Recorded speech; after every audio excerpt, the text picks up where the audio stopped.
Bon, si vous voulez bien vous asseoir relativement rapidement, s'il vous plaît, pour que les présentations concernant les plans de l'abeille durable et autres puissent avoir un peu d'audience sympathique. Donc là, dans cette session 3, nous allons parler d'autonomie alimentaire pour des élevages résilients. Donc, je demande à David de venir rejoindre l'arène, à Jérémy Cap-Herbe. Où êtes-vous? Jérémy. Ah, ok. Ensuite, Aurélie. Aurélie est là. Donc, vous pouvez vous asseoir. Merci. Non, mais vous pouvez rester là, David. David. On commence par... Pardonnez-moi. On commence par le projet qui est porté par la Chambre d'agriculture de Normandie, qui essaie de développer les légumineuses. Donc, voilà, David va vous présenter son projet. Bonjour à tous, je me présente David Delbecq. Donc, je viens de Normandie, je travaille à la Chambre d'agriculture de Normandie depuis un peu plus de 20 ans maintenant. J'anime une association qui s'appelle l'APANA, Association pour une agriculture normande autonome, qui porte le projet du GI2E, développer les légumineuses en Normandie, plus de luzerne, de trèfle, de métailles, de protéagineux pour plus d'autonomie alimentaire animale. Plus simplement, on l'appelle le GI2E Légumineuses Normandie. Il y a déjà 30 ans, je me suis intéressé aux légumineuses. En préparant cette présentation, j'ai recherché quelques photos qui datent un petit peu maintenant. Donc on retrouve quelques photos chez mes parents, agriculteurs dans le Pas-de-Calais dans les années 90, où on avait donc une parcelle d'1,5 hectare de luzerne qui se trouvait donc être après la fauche, soit pressée en ballots carrés, enrubanée en balles rondes, ou sinon récoltée au tarup, donc une petite ensileuse tracto-portée qui permettait d'apporter le fourrage vert directement à l'auge des vaches. Et puis, dans les années 90 également, j'ai eu l'occasion d'aller aux États-Unis pour faire mon stage à l'étranger.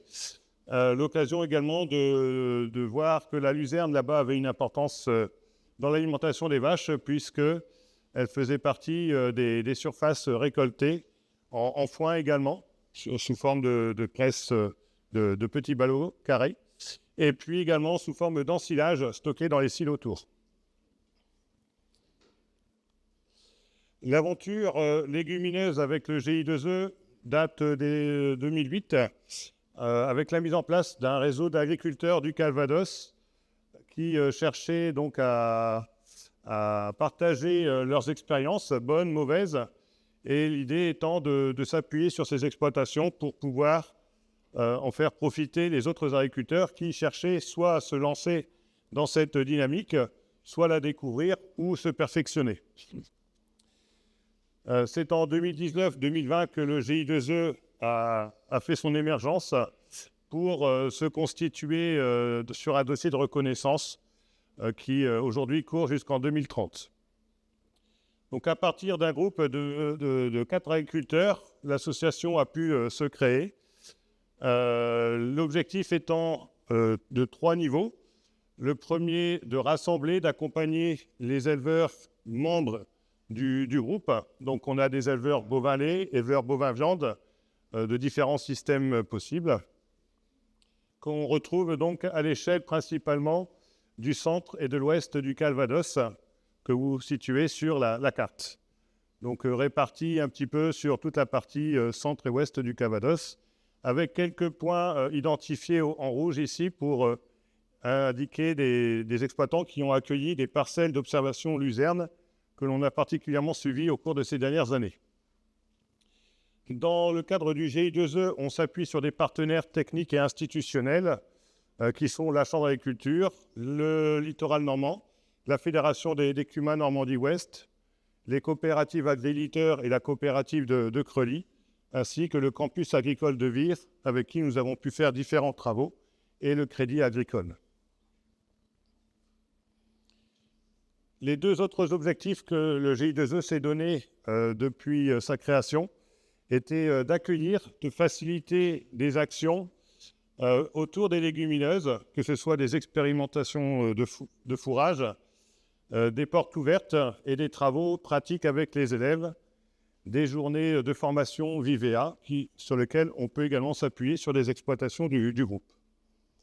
Et puis, un autre objectif est donc de communiquer positivement auprès du public à travers ces pratiques avec les légumineuses, public, les consommateurs, les collectivités, donc de pouvoir également valoriser les travaux le plus largement possible.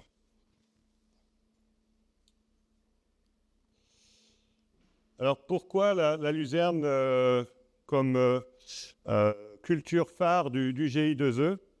Donc, à la fois en Normandie, donc on a des freins qui peuvent exister sur le développement de cette culture, qui s'expliquent par rapport à l'exigence technique de la culture et par rapport au contexte pédoclimatique que l'on peut avoir sur la région. Donc, on a des sols notamment acides qui peuvent freiner les agriculteurs à s'engager sur la culture de la luzerne. Et c'est pourquoi il faut pouvoir maîtriser derrière des techniques telles que l'inoculation des semences. Donc c'est l'apport des bactéries qui permettent derrière à la luzerne de capter l'azote pour pouvoir produire. On a également besoin de chaulage, d'apports fertilisants phospho-potassiques sur lesquels la luzerne est très exigeante. On a des charges de mécanisation, des consommations de carburant aussi qui sont assez lourdes sur cette culture.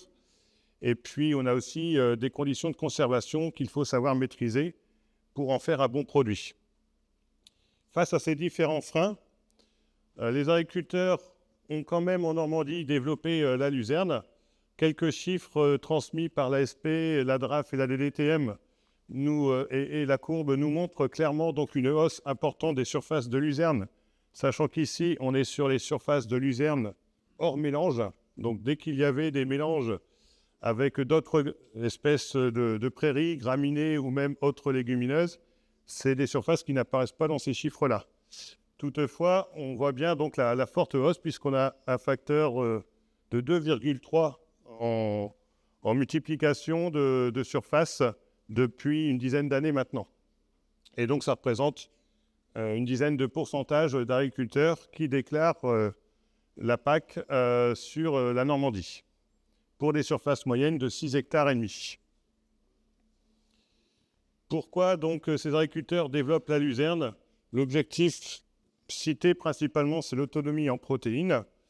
L'idée étant de s'appuyer sur une culture riche en azote pour pouvoir économiser derrière l'achat d'aliments concentrés. C'est également des aspects structure. On est sur une culture qui a de gros atouts au niveau agronomique, que ce soit par rapport à la structure du sol, c'est une bonne tête de rotation. On a vraiment beaucoup d'intérêt autour de la culture en tant que telle. On a également le côté santé animale qui ressort dans l'intérêt de cette culture. Et puis, face au changement climatique, c'est une plante qui est plébiscitée comme étant l'une des plus résistantes à la sécheresse. On a également aussi l'aspect biodiversité. Une fois les luzernes en fleurs qui attirent beaucoup les abeilles notamment. Les actions du GI2E, elles sont d'un point de vue technique, deux exemples que je vous illustre ici. Donc on a une parcelle d'observation, une des 4 parcelles d'observation suivies dans le cadre du GI2E. Donc c'est des bandes de 6 mètres de large.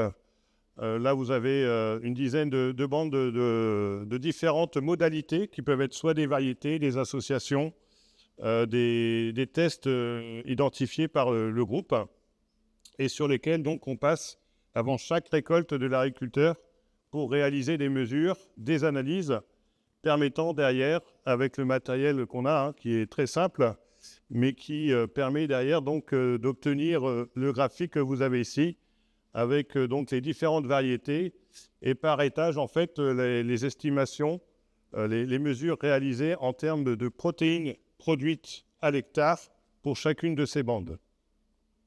Donc là, c'est une luzerne qui a été récoltée 4 fois et sur lesquelles il a fallu passer, avant que l'agriculteur fauche, il a fallu passer pour pouvoir faire ces mesures et ensuite faire les analyses. Donc on a la matière sèche, on a la MAT et derrière, on calcule les quantités de protéines produites à l'hectare. Donc on a des écarts qui peuvent être très importants selon les parcelles. Ici, c'est un peu moins visible sur celle-ci. On a donc une différence qui va de 2200 kg de MAT à l'hectare jusqu'à 2700 kg de MAT à l'hectare, donc 500 kg d'écart. Mais dans certains cas, on a des écarts beaucoup plus importants, pouvant être liés à l'efficacité de l'inoculum, à la météo, la réussite de l'implantation. Autre action technique, donc c'est des analyses réalisées sur les exploitations une fois la luzerne récoltée, sous forme d'enrubanage que vous avez à droite, en ensilage au centre et en foin autrement. Et donc identifié ici par différents points sur une courbe qui cherche donc à situer chaque récolte sur des critères d'énergie et de protéines. Donc si on prend les triangles, le triangle vert, c'est la valeur moyenne de l'enrubanage récolté par les exploitants du groupe, avec des valeurs qui vont se situer autour de 0,77 d'UFL par kilo matière sèche et pour une valeur moyenne de 200 kg de MAT hectare. Donc là aussi, on constate des écarts importants et derrière, donc, des analyses à faire auprès des agriculteurs pour identifier les facteurs qui vont permettre d'obtenir le maximum de protéines sur les parcelles. Au final, donc on a donc des agriculteurs auprès de qui on peut faire des simulations pour estimer le gain économique qui restera modeste dans tous les cas et qu'il faut adapter ensuite à chaque situation. Autre action réalisée dans le cadre du GI2E, des puces dans l'aspect communication, donc réalisation de formations auprès des agriculteurs, participation des travaux pratiques avec le campus agricole de Vire, donc une 60aine de jeunes vus depuis 2022, et puis donc tout un travail de communication auprès du grand public pour parler de l'alimentation des vaches laitières et les sensibiliser. Au final, le GI2E, donc c'est des journées de technique, de visite, de démonstration. C'est donc un travail réalisé avec les élèves de sensibilisation et de présentation des différentes pistes du GI2E. Donc des travaux pratiques au champ avec les élèves. C'est un travail réalisé avec les équipes de la Chambre d'agriculture pour pouvoir réaliser les mesures avant récolte de l'agriculteur. C'est un travail en partenariat qui est dynamique et qui permet d'associer les différentes énergies. C'est de la convivialité dans les journées de rencontres. C'est des vaches qui nous apparaissent heureuses et qui sont satisfaites du produit qu'on leur donne à manger. C'est des agriculteurs qu'on souhaite le plus fiers possible, le plus contents, je dirais, d'avoir franchi le pas après avoir parfois hésité longtemps. C'est tout un travail que vous pouvez retrouver en capitalisation sur le site RD Agri. Et donc, c'est un groupe d'agriculteurs que j'ai plaisir à accompagner. Je vous remercie pour votre attention. Merci beaucoup, David. On vous attend pour les questions tout à l'heure. Jérémy, si vous voulez bien rejoindre le pupitre.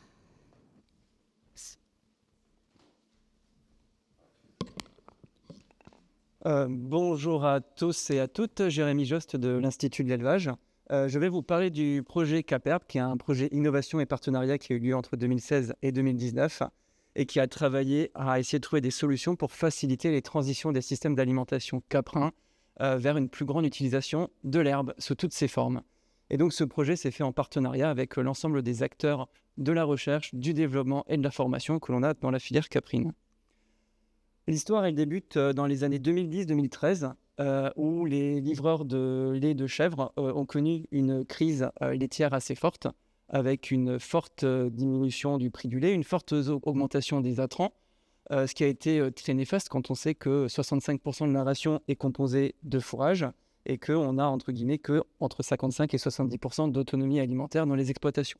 Ce qui veut dire que la part de concentré est importante et donc l'augmentation des intrants amène des grandes conséquences économiques pour la viabilité de nos systèmes. Dans l'Ouest, sur ces années-là, on a perdu un peu plus de 20% de nos exploitations, donc ce qui est assez important. Fort de ce constat-là, l'ensemble des acteurs de la filière ont mis en avant que l'herbe, sous toutes ses formes, était un levier pour répondre à cette situation-là. Mais quand on commençait à parler d'herbe aux éleveurs, on voyait à la fois des craintes et des interrogations ressortir autour de l'ingestion de cette herbe, autour de la fibrosité physique de ces fourrages. Il y avait des motivations, mais les freins étaient encore plus importants. Quand on questionnait les acteurs du développement, on voyait qu'il y avait des manques de démarches d'accompagnement pour faire bouger les éleveurs, et puis que l'accès à l'information n'était pas forcément les plus adéquats. D'où l'objectif du projet CAPERB de travailler sur cette thématique-là. Et donc, ce que je vais vous présenter, c'est quelques résultats majeurs, les principaux impacts que l'on a pu avoir, et puis surtout les suites qui ont été obtenues. Donc, dans les résultats, prenons une des thématiques qui a été travaillée, qui est le séchage en grange. Le séchage en grange permet de récolter un fourrage plus jeune, plus précocement, et le laisser moins longtemps à l'extérieur, ce qui va permettre de conserver au maximum le potentiel qualitatif de la prairie. Donc sur le papier, c'est très intéressant. On avait un groupe d'éleveurs qui, avant le début du projet, venait taper à notre porte en nous disant « Bon, c'est super, on adore notre séchage en grange, on ne reviendrait pas en arrière pour plein de raisons, notamment par rapport au travail. Par contre, on a des problèmes sur sa valorisation zootechnique. On est un petit peu déçu de la production laitière et de la production de matière grasse qui est obtenue avec des rations basées sur le foin ventilé. Et puis derrière, il y avait des questionnements autour de la fibrosité physique, est-ce qu'elle était suffisante ou pas. On en était à tel point que ces éleveurs étaient convaincus de leur système et ne le recommandaient pas pour les autres, ce qui était un petit peu dommage quand on prenait en compte tous les avantages du séchage en grange. Donc pour essayer d'apporter des réponses, on a réalisé des audits dans 18 élevages du groupe, mais également chez d'autres éleveurs. Ce qui a été, en fait, on a regardé quelles étaient les prairies utilisées, quels étaient les chantiers de récolte, quelle était la qualité obtenue et quelle était la pratique de rationnement. Tout cela avec des enquêtes donc à la fois compréhensives, on voulait connaître les pratiques, mais également par de l'évaluation quantitative, valeur alimentaire, dépesée, etc. Tout cela a permis de mettre en avant certains facteurs limitant la bonne valorisation de ce fourrage. Le stade de l'herbe est très important pour avoir un fourrage de qualité et malheureusement, ça avait été oublié par bon nombre d'entre eux. La conduite de l'alimentation, on est sur une ration qui se veut basée sur un maximum d'herbe, donc on doit avoir une conduite de l'alimentation qui se veut simple et valorisant le fourrage. Le fait d'avoir travaillé collectivement avec ce groupe a permis une meilleure acceptation des résultats et des propositions de modification de pratiques, donc ce qui a permis de faire évoluer l'ensemble du collectif. Et puis on est passé d'un investissement où les éleveurs le recommandaient plus trop à un investissement qui de nouveau devenait selon eux intéressant et à promouvoir. Ça a été une certaine réussite. Un deuxième résultat concerne le pâturage des chèvres. Donc, je ne sais pas si vous avez déjà vu des chèvres pâturer, mais dans l'ouest de la France, on a moins de 5% des chèvres qui, à l'époque, pâturaient. Ça ne fait pas grand-chose. Les raisons sont nombreuses. L'accessibilité du foncier, l'organisation des parcelles qui pourraient être pâturables, les craintes par rapport à la gestion du parasitisme gastro-intestinal et puis les peurs de perte de production laitière. Donc, dans le cadre du projet CAPERB, on n'a pas eu l'ambition de traiter toutes ces questions-là, mais on s'est focalisé sur une question d'éleveur qui est quelle stratégie mettre en place pour faire un pâturage qui permet à la fois de valoriser un maximum l'herbe tout en conservant des niveaux de production laitiers qui soient adéquats. Et pour ce faire, on a fait 7 essais analytiques et un essai systémique, donc à la fois à la station expérimentale professionnelle du Pradel en Ardèche, mais également sur 2 dispositifs INRAE, donc à Patuchef qui est une expérimentation système INRAE qui est basée à Lusignan dans la Vienne, et également sur l'installation expérimentale de Méjusaume à côté de Rennes sur les productions laitières. Et donc, on a fait 8 essais en croisant la production laitière avec différents temps d'accès des chèvres sur ces parcelles. Ce qui en est ressorti, c'est que la production laitière de chèvres multipares n'est pas réduite pour des temps d'accès au pâturage supérieurs à 6 heures par jour. Ce qui a permis un petit peu de rassurer les producteurs sur certaines pratiques et de simplifier l'approche travail. Donc l'herbe, sous toutes ses formes, on en était convaincu dès le début du projet, a de multiples atouts. Autonomie fourragère et alimentaire, maîtrise des coûts de production. Ça, on a pu le conforter dans le cadre du projet. Mais il ne faut pas oublier ces autres atouts qui sont la sécurisation face aux aléas climatiques et économiques, la qualité et la valeur nutritionnelle des produits, des fromages qui en découlent, la contribution à l'atténuation du changement climatique, mais également la réponse à certaines attentes sociétales. C'est pour ça qu'il nous a semblé très important de vraiment massifier notre diffusion par rapport à la valorisation de l'herbe et faire en sorte d'engager le changement et donc forcer un petit peu l'accompagnement du changement et de faire en sorte que l'on rompe avec les habitudes des éleveurs. Pour ce faire, on a réalisé 4 focus group et des enquêtes en ligne, éleveurs conseillés, pour identifier à la fois les motivations et les freins à l'usage de l'herbe. Et ce qui était aussi, et encore plus important et intéressant, quelles sont les compétences et savoir-faire pour la maîtriser. Le constat était assez simple et basique. Trop d'infos tue l'info. On est à l'heure du numérique.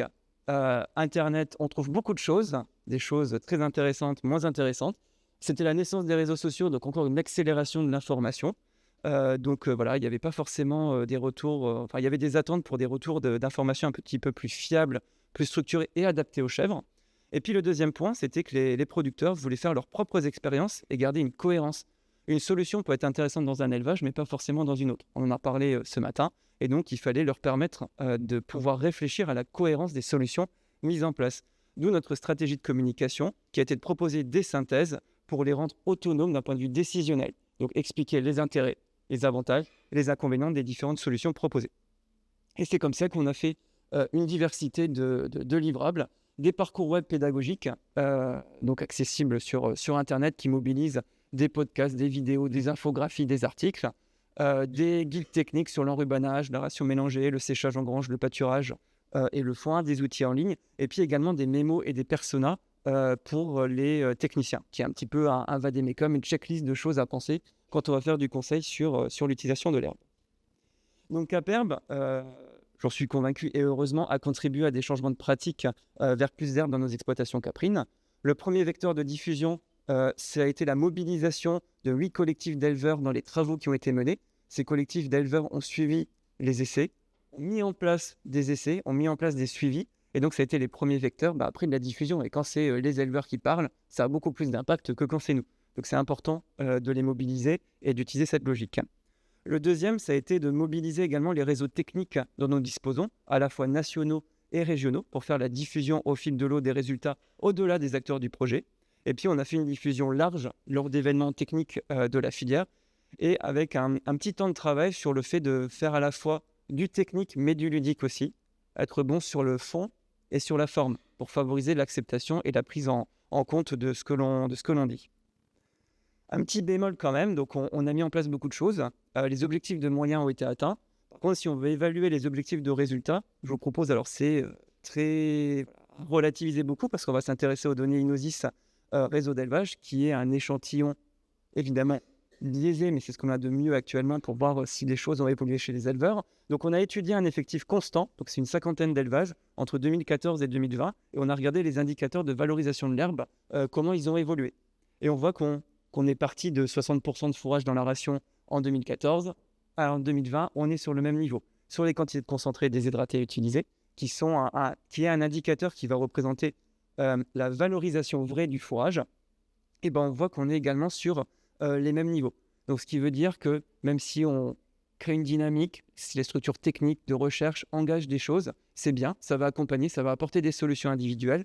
Par contre, le contexte économique et les politiques agricoles sont peut-être plus fortes que nous pour inciter au vrai changement sur du long terme. C'est important de l'avoir en tête. Le projet Caperb a identifié évidemment des questions en suspens qui n'ont pas été abordées. Il faut se donner du travail pour la suite.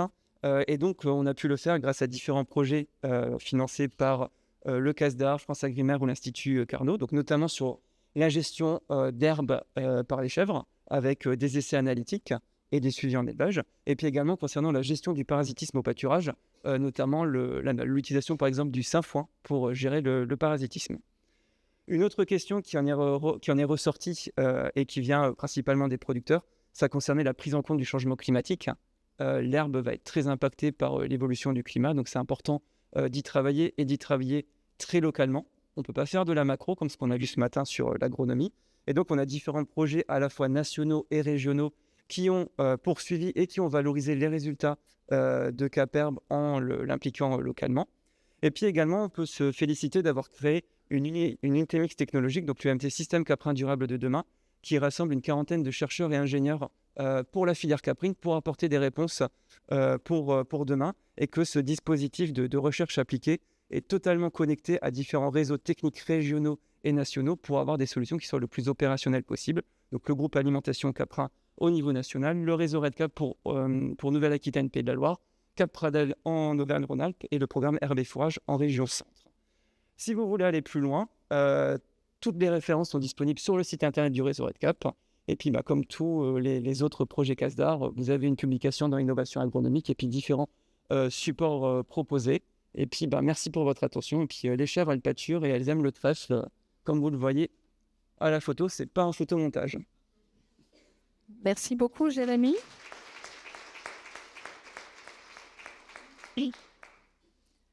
Aurélie, à vous la parole. Alors, tu me fais ça. Allez-y, qui nous a fait. Très bien. Bonjour à toutes et à tous. Donc, je suis Aurélie Garcia-Velasco, je travaille à la Fédération régionale des climats de l'Ouest et je viens vous parler d'outils et supports d'intervention pour consolider l'appropriation des solutions vers l'autonomie protéique par les éleveurs dans l'Ouest, mais c'est généralisable en France. Ce sont des résultats du projet CASDAR Arpida ASAP, donc pour appropriation des solutions vers l'autonomie protéique, qui était un projet piloté par la FRCUMA Ouest en partenariat avec la Chambre régionale d'agriculture de Bretagne, la FRAB et 2 pôles de compétitivité, Végépolis Vallée et Valorial. Alors ce projet, il est né d'un contexte, c'était qu'on voyait qu'il y avait plusieurs projets de R&D qui traitaient de l'autonomie protéique, soit de manière générale, soit de certains leviers précisément permettant de tendre vers une meilleure autonomie. Donc, par exemple, il y avait des projets sur les légumineuses fourragères, il y avait des projets sur la récolte de l'herbe, etc. Et du coup, on avait des ressources qui étaient éparpillées au sein des différents partenaires, membres du projet ou d'ailleurs. Et ensuite, on avait des ressources qui n'étaient pas directement mobilisables par les acteurs de terrain. Quand je dis acteurs de terrain, je parle ici des agriculteurs et des agricultrices, mais aussi des animateurs et des conseillers qui les accompagnent. En fait, il y avait une étape de traduction, de prise en main, d'appropriation qui était nécessaire et en fait qui prend du temps. Et ce temps-là, des fois, les animateurs et les conseillers ne l'ont pas forcément. Du coup, ce qu'on s'est dit, c'est que ça pourrait être pertinent déjà de faire du lien entre les différents contenus de ces projets de R&D déjà conduits et de créer des supports et des méthodes qui soient directement mobilisables par les animateurs et conseillers qui appuient les agriculteurs qui veulent mettre en place des pratiques permettant de gagner en autonomie protéique. Et puis, l'idée, c'était aussi de les diffuser et de former ces conseillers et animateurs à l'utilisation de ces supports. Alors, concrètement, comment ça s'est passé ? Ce qu'on disait, c'était que sur le terrain, on avait donc des agriculteurs et des agricultrices qui voulaient gagner en autonomie protéique et que pour ce faire, ils pouvaient contacter des animateurs et des conseillers qui, eux, pouvaient intervenir sous plusieurs formats. Notamment, ils pouvaient faire des interventions courtes. Par exemple, dans le réseau CUMA, il peut y avoir des interventions techniques lors des assemblées générales, où là, ce sont des interventions qui vont de 1 heure, 2 heures maximum. Après, il pouvait y avoir des interventions plus longues lors de journées de formation. Et puis, il pouvait aussi y avoir des interventions en extérieur, lors de salons, lors de journées de démonstration, etc. Ces animateurs et conseillers, pour pouvoir faire ces interventions-là, ils ont besoin, eux, de références, de formation également, et d'outils d'accompagnement, d'outils de diagnostic, d'outils d'animation. Du coup, ce qu'on s'est dit, c'est qu'on pouvait regarder quelle était la matière dans les projets de R&D qui étaient déjà conduits pour pouvoir construire ces références, construire ces outils et construire ces formations. Donc, la première action du projet, ça a été de regarder cette matière-là et d'en créer des cartographies. Ensuite, à partir de ces cartographies, créer un kit d'intervention qui soit vraiment directement mobilisable par les animateurs et les conseillers. Et puis, tester ce kit d'intervention et faire des réajustements aux besoins. Alors, au niveau des cartographies, plutôt que de faire une liste par ordre thématique ou alphabétique, on est plutôt parti d'idées reçues que l'on rencontrait sur le terrain autour de l'autonomie protéique. À chaque idée reçue, derrière, on a mis des messages clés qui viennent contrecarrer, nuancer l'idée reçue. Et ensuite, en face, on met les ressources qu'on a à notre disposition qui viennent étayer le message clé. On en produit en tout 4 cartographies, une sur l'autonomie protéique de manière générale, une sur un premier levier, les fourrages, une sur un deuxième levier autour des protéagineux à grains, et une sur l'efficience alimentaire. Donc là, on est par exemple sur tout ce qui est tostage, granulation pour les volailles, l'alimentation multiphase pour les porcins, pour les élevages porcins, voilà, tout ce qui est autour de l'efficience alimentaire. Et ensuite, à partir de ces références-là, on a créé donc, le kit d'intervention avec des supports qui sont vraiment adaptés à chaque type d'intervention. Le diaporama, quand on intervient en assemblée générale pendant 30 minutes, c'est pas du tout le même que lorsqu'on intervient dans une formation de 2 jours. Et puis, si on est en extérieur, qu'il y a du passage dans les allées, on ne va pas avoir besoin des mêmes outils d'animation pour pouvoir capter la cible. Et puis, on n'a pas les mêmes conditions pour pouvoir faire passer nos messages. Donc, on a essayé d'avoir vraiment des supports à chaque fois qui soient adaptés à l'intervention. Alors, je vais essayer de vous montrer ça plus concrètement en partant d'exemples que j'ai rencontrés dans le projet. Donc, par exemple, il y avait une animatrice qui avait été sollicitée par un groupe CUMA pour intervenir lors de leur AG sur l'autonomie protéique, en sachant qu'il y avait plusieurs questions différentes dans le groupe. Il y en avait qui parlaient de la récolte de l'herbe, il y en avait qui parlaient plutôt de certains types de matériel, il y avait des questions sur la luzerne, il y en avait même qui avaient commencé à parler de séchoir. Donc voilà, ça partait un peu dans tous les sens. Donc elle avait été sollicitée pour faire une intervention, pour regarder un peu c'était quoi les différentes solutions qui existaient, pour voir quelles étaient celles qui étaient plus adaptées pour la CUMA. Alors cette animatrice, qu'est-ce qu'elle a fait? Elle est allée sur le centre de ressources donc, du projet, donc, qui se trouve sur lusco.fr/ASAP. Elle s'est retrouvée ici, elle était donc en intervention en salle, donc elle a cliqué sur « J'interviens en salle ». Ensuite, ici, elle a plusieurs types de ressources. D'abord, pour déjà se préparer, elle s'est dit qu'elle allait regarder, qu'elle allait essayer de comprendre un peu quels étaient les contours de son intervention. Donc, elle est tombée sur les cartographies.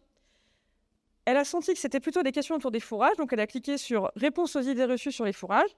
Et là, elle avait plusieurs idées reçues qu'elle pouvait rencontrer dans son groupe. Donc là, je vais prendre au hasard la première que je vois. Donc là, c'était, par exemple, l'herbe n'est pas une solution efficace pour développer l'autonomie protéique. Donc en vert, vous avez à chaque fois le message clé qu'on a voulu mettre en avant. Donc par exemple, ici, c'est le premier levier pour les ruminants, notamment parce qu'avec l'herbe pâturée, c'est une solution qui est économique. Donc là, avec plusieurs ressources. Par exemple, ici, on a des fiches menus avec différents niveaux d'intégration de pâturage, qui va de maïs toute l'année à tout à l'herbe, en passant par exemple à 100 jours de pâturage seul.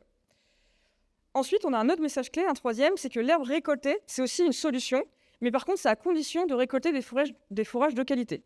Et là, vous voyez, on a plusieurs ressources. On a à la fois des résultats d'essais, on a des articles de presse, on a des dossiers techniques. Donc là, par exemple, un dossier sur l'ensilage d'herbes précoces. On a aussi des témoignages. On a des zooms sur certaines parties de la récolte. Par exemple, là, on a des zooms sur l'enrubanage, on a des zooms sur la fauche. Donc voilà, un panel de ressources assez diversifié. Et donc, si je reviens sur mon PowerPoint, tac.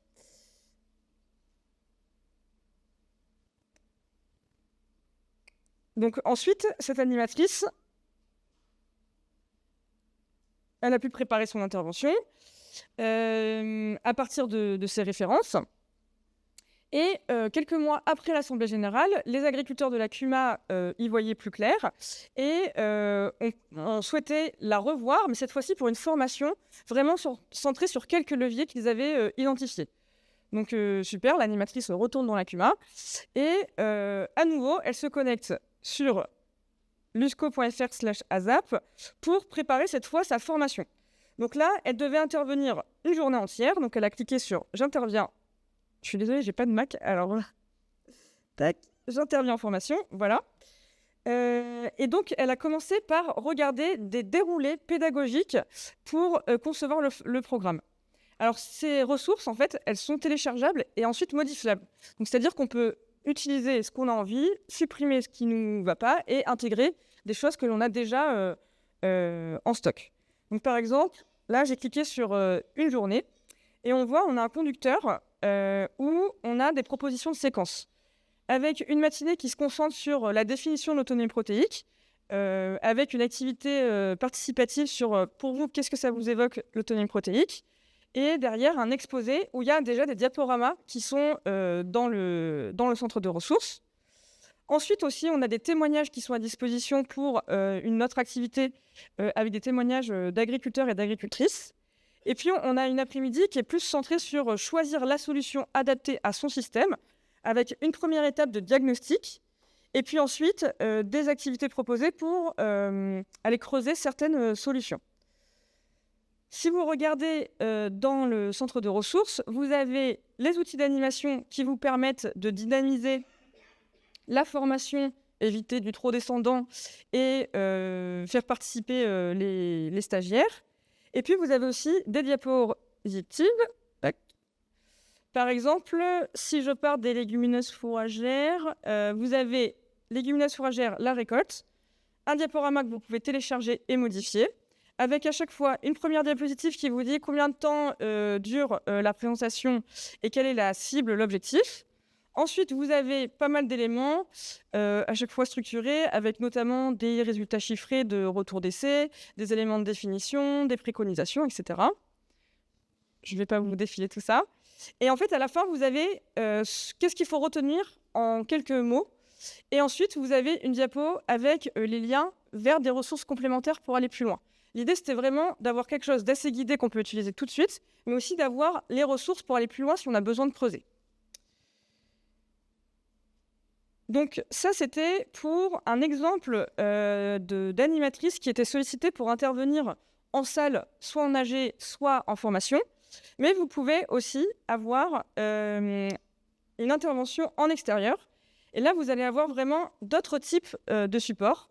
Par exemple, des panneaux que vous pouvez imprimer et mettre sur le stand. Donc vous voyez, il y a une liste assez longue de panneaux disponibles. Vous avez aussi des animations qui sont là plutôt adaptées à un public à l'extérieur. Donc voilà, je vous invite à aller prendre connaissance de ces ressources. Tac. Et donc pour finir, pour information, ce kit d'intervention, il a été mis à l'épreuve.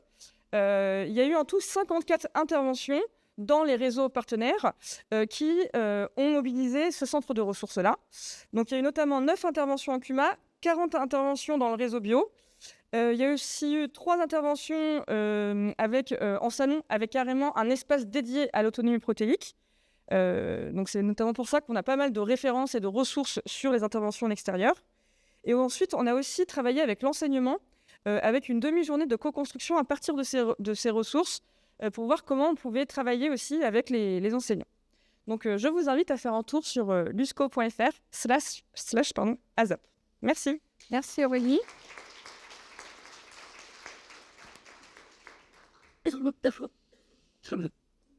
Donc, vous avez un petit temps de questions pour ces trois interventions.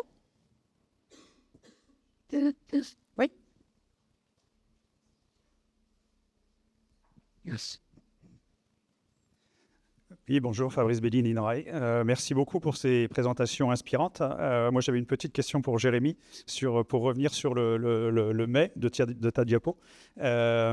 Finalement, tu t'aperçois sur un groupe d'agriculteurs, tu as des résultats probants et puis plutôt une motivation. Et quand tu regardes un peu au niveau macro, peut-être pas macroéconomique, mais macro-technique, à l'échelle macro, bon, tu t'aperçois que ça n'a pas bougé beaucoup en 16 ans. Du coup, ma question, c'est est-ce que c'est une question de contexte? Est-ce que c'est une question de temps? Ou est-ce qu'il y a quelque chose qu'on fait mal?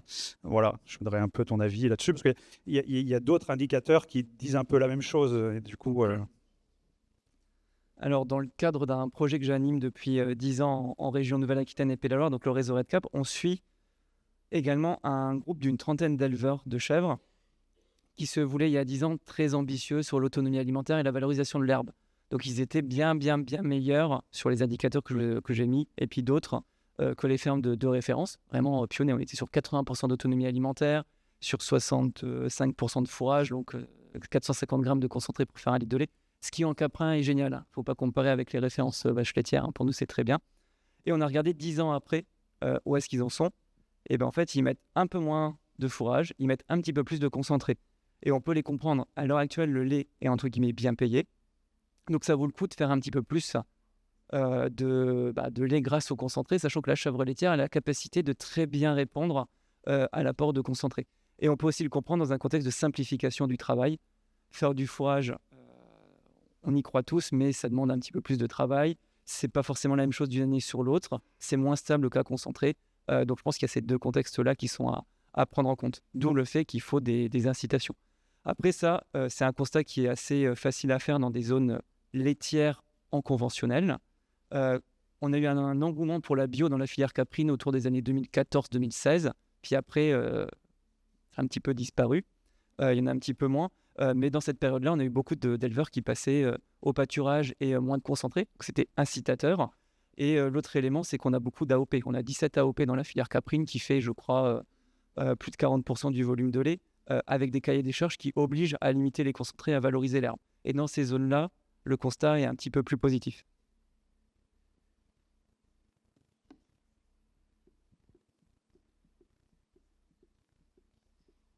D'autres questions? Oui, si. Ici, une question?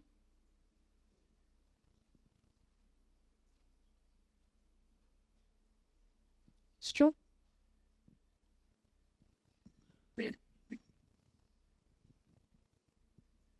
Oui, c'est peut-être un peu technique, quoique vous êtes. Donc, c'est une question sur, si on veut, le changement d'alimentation a-t-il eu une influence sur la production et sur les composants du lait, et entre autres pour le lait, pour les deux cas, oui, c'est le lait.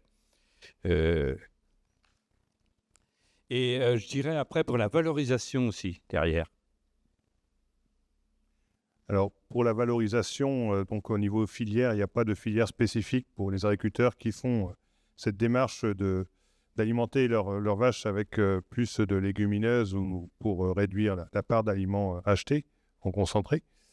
Je pense que ça, c'est une piste qu'il faut avoir peut-être poussée, en tout cas au niveau politique, mais c'est vrai qu'aujourd'hui, il n'y a pas cette démarche, aujourd'hui, cette plus-value que les agriculteurs peuvent attendre par rapport aux évolutions de pratique. Sur les performances, c'est l'objectif, c'est de maintenir des performances qui soient à la hauteur des objectifs des agriculteurs, tout en évoluant dans leur système. Et toute l'importance de bien intégrer en fait la complexité ou la difficulté peut-être d'utiliser ces fourrages-là en remplacement, c'est que derrière, on modifie aussi l'équilibre des valeurs alimentaires de la ration. Donc, il faut rééquilibrer, il faut utiliser d'autres produits plus riches en énergie pour pouvoir justement maintenir les performances. Sur la qualité du lait, d'abord, on a mené des travaux dans le cadre du projet PSDR Flèche, et ça a été synthétisé par Claire Laurent là, de l'UMRH, INRAE, qui montrait que l'utilisation de l'herbe, quelle que soit la nature de l'herbe, verte ou conservée, donnait des meilleures qualités organoleptiques, en profil oméga 3, oméga 6, en composition vitaminique et macro et micro éléments, etc., que des rations qui étaient basées sur le maïs. Donc ça, c'était un premier élément. Et le deuxième élément important, c'est ce que j'ai déjà dit, pas de différence, quelle que soit la valorisation de l'herbe. Donc oui, c'est intéressant de développer l'herbe par rapport à cela. Après, par rapport à la valorisation un peu plus économique, il y a plein d'arguments par rapport à l'autonomie. Un entrant cultivé de la luzerne, on n'en a pas parlé, mais agronomiquement, c'est très important. Ça fait des économies de concentré protéique sur la partie élevage. Ça fait également des économies de fertilisants azotés sur la rotation. On ne l'a pas encore dit depuis le début de la journée, je crois, mais la polyculture élevage, c'est peut-être aussi l'avenir. Et c'est important d'en parler, de le mettre en avant. Nous, nos systèmes caprins sont fortement en polyculture élevage. Et donc, c'est une force aussi. Mais bon, à l'heure actuelle, ouais, un petit coup de pouce financier pour inciter au changement de pratique ne sera pas négligeable.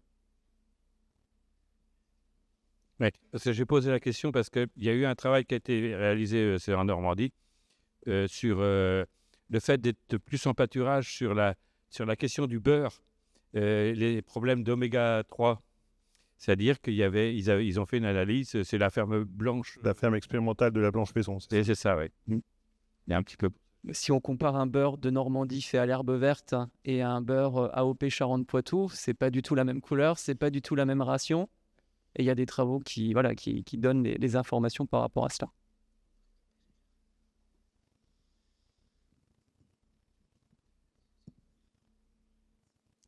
Une autre question?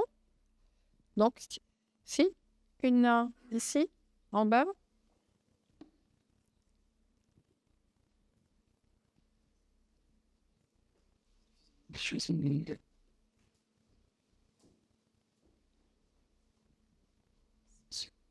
Oui, moi j'ai une question pour David. Tu disais que il y a des agriculteurs qui avaient hésité longtemps à rentrer dans la démarche. C'était quoi les freins à lever? C'était dans la technique de production de la luzerne ou, comme tu viens de l'évoquer, sur la modification de la ration et de la logique alimentaire de ration des vaches? Ou les deux? Le premier frein qui ressort, c'est, avant de parler de la valorisation, c'est de réussir à implanter la culture. En Normandie, donc, on est, comme je disais, on a des sols qui peuvent être parfois acides, donc c'est déjà, même si c'est une idée sur laquelle aujourd'hui on peut contrecarrer parce qu'on est capable de faire de la luzerne sur des sols à pH 6, mais derrière ça nécessite des apports conséquents de carbonate, donc c'est des frais supplémentaires, il y a quand même un risque quelque part, il y a l'inoculation d'ailleurs qu'il ne faut pas louper. Donc il y a plutôt ce frein-là en fait qui était sur la partie déjà réussir la culture, et le fait qu'il y avait pu y avoir des échecs soit dans l'historique de l'agriculteur, soit chez ses voisins, pouvait être un vrai frein psychologique pour se lancer. Par rapport aux formations, je voulais juste m'appuyer sur un petit retour d'expérience. Dernière formation luzerne que j'ai réalisée, donc formation luzerne où on parle de luzerne et des trèfles, où des agriculteurs viennent, ils sont déjà plutôt sur des pratiques de luzerne pour certains, d'autres plutôt trèfle, d'autres plutôt là pour découvrir si cette piste des légumineuses peut être intéressante pour eux. Ce qui est ressorti à la dernière formation, c'est que j'avais 3 agriculteurs qui étaient prêts à se lancer, à tester, alors que les autres étaient plutôt pour dire bon, la luzerne, c'est trop compliqué pour moi, j'ai les sols qui ne sont pas adaptés ou je n'ai pas envie de prendre le risque, quoi. Donc voilà. Et c'est vrai que j'ai mis une photo d'un agriculteur qui était content du résultat. J'aurais pu en mettre une autre. En contrepartie, il y a des échecs et il y a des fois où on se plante. Pour X raisons, ça peut être technique, ça peut être climatique. Il y a quand même cette prise de risque qui fait que derrière, certains sont prêts à se lancer et d'autres sont très très frileux, voire n'y vont pas du tout.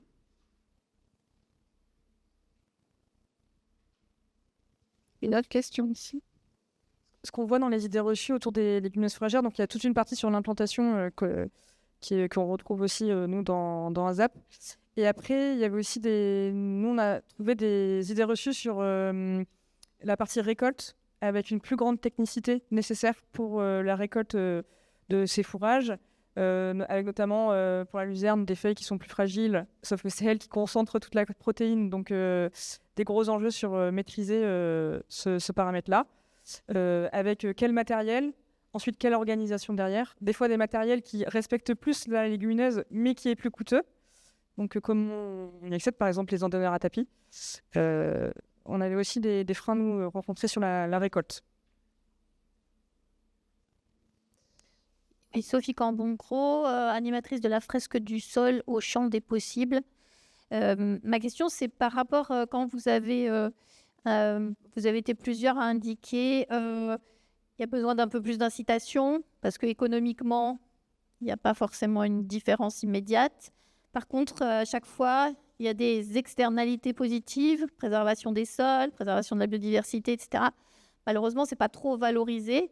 Mais vous avez bien souligné qu'il y a besoin d'avoir une dynamique collective, un exemple de bon travail, et puis de la fierté. Cultiver la fierté. Et qu'est-ce que vous avez comme retour d'expérience sur justement les personnes qui sont fières d'avoir protégé leur sol, protégé la biodiversité, protégé l'écosystème global du terroir, qui fabrique des produits de terroir avec un goût et une gastronomie de terroir. Qu'est-ce que vous avez comme valorisation à apporter pour une dynamique économique et socio-économique locale, immédiate avec les consommateurs? Le premier, pour moi, c'est les SICO, les signes d'identification de la qualité et de l'origine, qui permet d'ancrer. Alors, il y a les marques collectives, on en a beaucoup parlé ce matin, mais les SICO, c'est quand même quelque chose qui est un peu plus structuré, avec des cahiers des charges contraignants, vérifiés. Donc ça, c'est la première chose qui fait le lien au terroir et qui amène plein d'externalités autres et qui travaille sur l'agroécologie. Au niveau des AOP laitières, il y a tout un travail sur identifier les pratiques agroécologiques favorisées par les cahiers des charges. Nous, pour la filière caprine, donc comme je vous ai dit, on est en polyculture élevage. Là, on entame des travaux justement sur la partie culture, réflexion sur le sol, état des lieux de la biodiversité que l'on a avec l'outil Biotex qui a été développé il y a quelques années. On n'a pas encore fait ça en caprin, donc ça serait intéressant de montrer des choses. Et puis, on a d'autres outils qui permettent de parler positivement de ces pratiques, notamment les outils par rapport à l'atténuation du changement climatique et au stockage de carbone ou à la réduction des émissions de gaz à effet de serre. Derrière nos leviers, c'est de l'optimisation, de la prairie naturelle, de la haie, etc. Donc tout ça, ça a des externalités intéressantes et l'outil Cap2Heures a un intérêt, c'est aussi d'identifier les infrastructures agroécologiques donc pour montrer positivement leur rôle. Moi, je voudrais juste rajouter, quand je finis les journées de formation avec les jeunes qui viennent découvrir en fait cette culture-là, donc soit journée de formation, soit aussi avec les jeunes du campus agricole de Vire, qu'on cherche aussi à sensibiliser. Et c'est une façon aussi de travailler déjà en amont sur le fait de préparer ces jeunes-là à travailler avec ces cultures-là et de gagner du temps quelque part quand ils se lanceront. Je finis généralement donc mes journées en disant que j'ai peu, voire pas, de retour en arrière lorsqu'un agriculteur a réussi à implanter cette culture, qu'il a réussi à bien le valoriser derrière. Généralement, la dynamique est lancée et l'agriculteur ne revient pas en arrière. Voilà, c'est un retour d'expérience qui me semble complètement synthétiser la situation. Sur l'impact positif sur le travail et sur la vision du métier et comment on se sent dans son travail, il y a, parce que là on parlait de comment donner à voir, mais il y a aussi comment en prendre conscience. Et par exemple, il y a des outils, donc nous on intervient dans des groupes d'agriculteurs où on peut justement aborder la question de l'impact de ces changements de pratique sur leur vision du métier, leurs conditions, comment ils le vivent, et surtout des outils qui permettent de mesurer l'évolution. Par exemple, si on lance un GI2E, on peut suivre ces indicateurs du début du GI2E jusqu'à la fin du GI2E. Et en fait, on a de plus en plus de groupes, nous, dans le réseau CUMA, qui choisissent des indicateurs travail à suivre, en fait, en plus des indicateurs plus traditionnels technico-économiques. On voit que c'est apprécié, en fait, de prendre du temps pour analyser et se rendre compte et échanger avec d'autres agriculteurs sur eux, ce qu'ils voient en matière de travail. Merci. François ?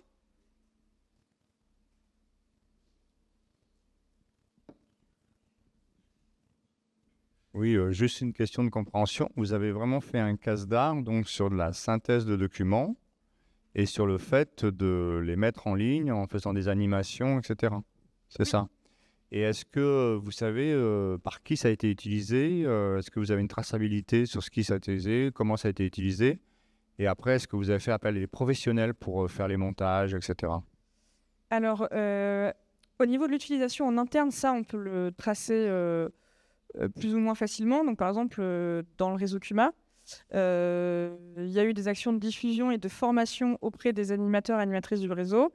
Et ensuite, en fait, on a essayé d'avoir des retours sur qui les avait utilisés. On faisait un bilan à la fin de la saison des assemblées générales, par exemple.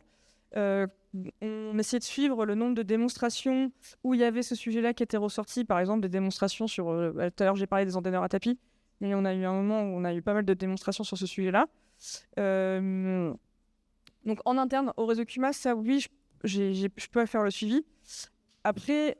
Au-delà des réseaux partenaires, c'est plus compliqué. Enfin, par exemple, le site, il est en libre accès et il n'y a pas du tout de filtrage de remplir une adresse mail. N'importe qui peut s'y connecter. Après, j'ai eu des demandes de mise à jour. Donc, des animateurs qui sont revenus vers nous pour compléter, puisqu'en fait, ce projet, il a été terminé en 2021. Donc là, on a des gros chantiers de mise à jour avec des nouvelles thématiques, notamment. Donc ça, c'est pour la première partie de la question. Et pour la deuxième partie, sur les supports, on a fait appel à une boîte de communication qui a notamment créé les infographies, parce qu'il y a plusieurs infographies à l'intérieur du centre de ressources, qui a créé l'arborescence du site internet. En fait, on avait ce kit d'intervention, il est hébergé sur le projet, enfin le site internet lusco.fr, qui était déjà un projet sur les légumineuses fourragères, et avec qui on avait travaillé avec cette boîte de com. Et du coup, on a rajouté une page sur l'autonomie protéique de manière générale, et c'est eux qui ont fait les supports cliquables, etc. Et il y a eu quand même pas mal de choses faites aussi en interne. Par exemple, les cartographies, c'était en interne. Les diaporamas, ça, on les a fait en interne. Il y a eu des vidéos qui ont été faites par des prestataires extérieurs. Il y a eu en tout 6 vidéos témoignages sur plusieurs leviers différents. Donc, c'est un mix entre des prestataires et des choses en interne.